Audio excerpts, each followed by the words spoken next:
ජේසු පිහිටයි. සුබ දවසක් ඔබ සියලු දෙනාටම.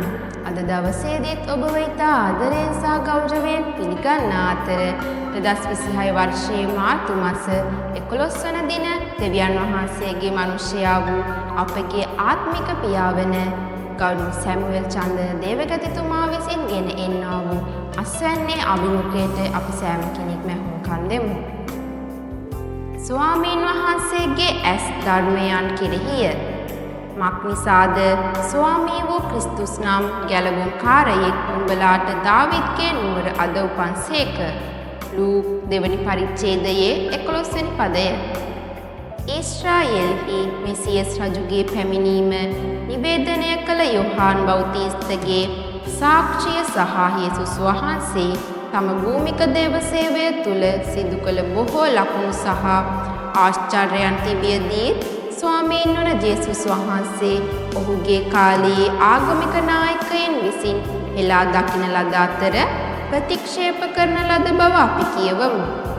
ඔහු දුකෙන් පුරුපුරුදු මිනිසෙකි. ආගමික නායකයින් ඔහුගේ ස්වර්ගීය සාක්ෂිය ප්‍රතික්ෂේප කළේ මන්දයි මම කල්පනා කරමි. උන්වහන්සේගේම කරුණාවන්ත වචන, උන්වහන්සේගේ ආශ්චර්යමත් ක්‍රියා සහ උන්වහන්සේගේ අద్භූත සාක්ෂි තිබියදී දෙවියන් වහන්සේගේ පුත්‍රයාට අපහාස කිරීමේ චෝදනාව බොරුවට එල්ල කර අසාධාරණ ලෙස මරණයට නියම කරන ලද අතර රෝම කුරුසියක කුරිරු ලෙස කුරුසියේ ඇනගසනු ලැබීය.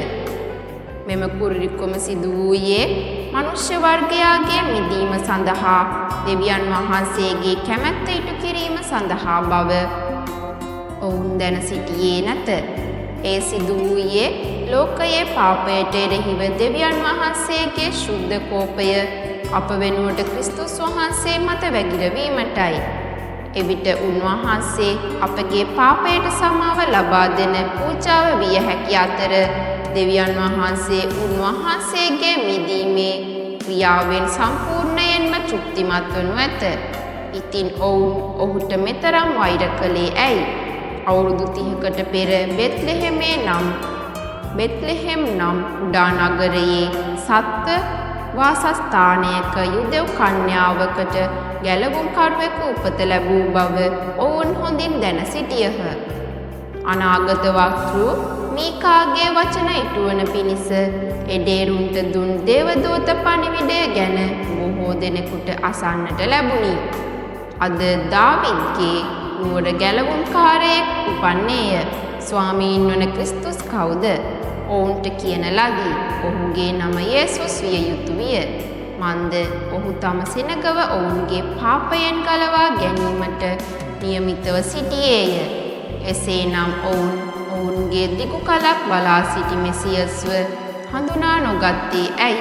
මෙම තේජාන්විත පණිවිඩය ස්වර්ගීය දේවදූතයෙක් විසින් සරල එඬේරුම් පිරිසකට ලබා දෙන ලදී.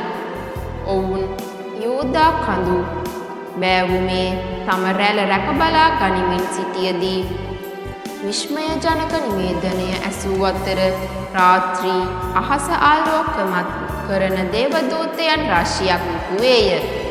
ඔවුන්ගේ හඬවල් ඉහළම ස්ථානයේ දෙවියන් වහන්සේට මහිමය සහ පොළොවේ සාමය කරුණාවේ මිනිසුන්ට යන අපූර්ව ස්වර්ගීය ප්‍රශංසා ගීතයකින් ඒකාබද්ධ කළහ.